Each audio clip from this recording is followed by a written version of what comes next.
Hey everyone, welcome back to my channel. आप देख रहे हैं कि आर स्टडी क्लासेस। आज की इस वीडियो में हम पढ़ने वाले हैं क्लास 10th का हिंदी स्पर्श का चैप्टर 5 तोप। इसके जो लेखक हैं वो है वीरेंद्र डंगवाल जी।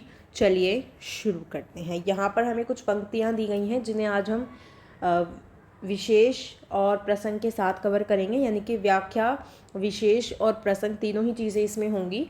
सबसे पहले जो हमारी पंक्तियाँ हैं, कंपनी बाग के मुहाने पर धर रखी गई है, यह 1857 की तोप।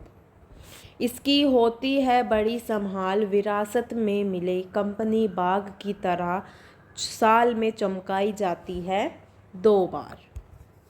इसका जो प्रसंग होगा वो आप इस तरह से लिख सकते हैं कि प्रस्तुत पंक्तियां जो है वो हमारी हिंदी के पाठ्य पुस्तक स्पर्श भाग 2 से ली गई हैं और इसके जो कवि हैं वो वीरेंद्र डंगवाल जी हैं। आप इसमें क्लास ऐड करना चाहें तो कक्षा 10 भी ऐड कर सकते हैं। इन पंक्तियों में कवि जो है वो 1857 के प्रथम स्वतंत्रता संग्राम में जो तोप इस्तेमाल की गई थी उनका वर्णन करते हैं। अब यहाँ पर जो हमारी व्याख्या आती है, कवि कहते हैं कि ये जो 1857 की तोप है ये आज कंपनी बाग के प्रवेश द्वार पर रखी गई है और इसकी बहुत देखभाल की जाती है। जिस तरह ये कंपनी बाग हमें विरासत में अंग्रेज़ों से मिली है, उसी तरह ये तोप भी हमें अंग्रेज़ों से ही विरासत में मिली है।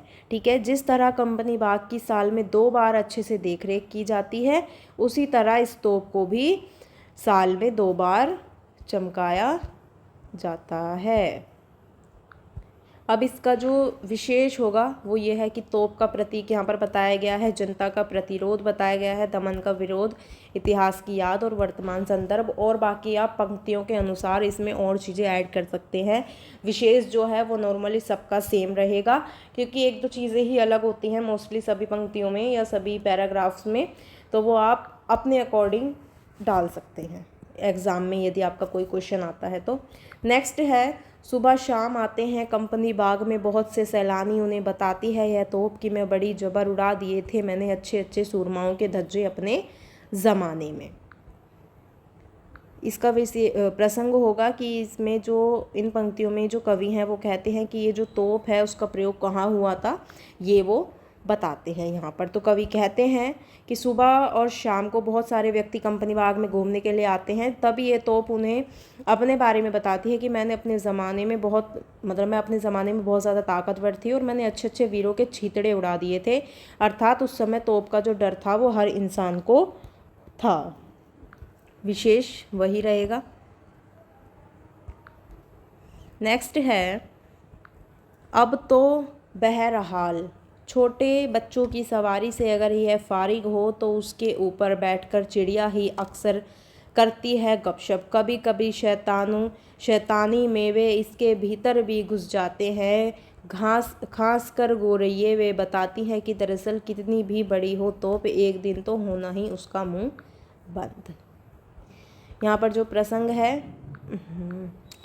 प्रसंग है वो यहाँ पर आप कवि इसमें कहना चाहते हैं कि किसी भी बुराई को हिम्मत और हौसले के सहारे ख़त्म किया जा सकता है, और जो तोप है वो भी अपने ज़माने में बहुत ताकतवर रही, लेकिन अब उसका कोई इस्तेमाल नहीं है, अब वो ऐसे ही रखी है या अब वो उस लायक नहीं रही है चलने के।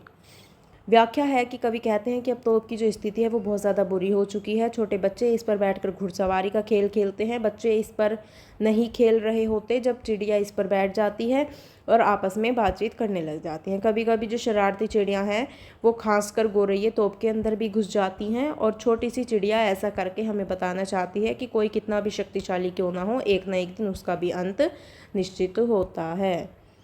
ठीक है, विशेष जो है वो इसमें आपका वही रहेगा सेम, तो आप उसे पीछे वाली स्लाइड से पढ़ सकते हैं।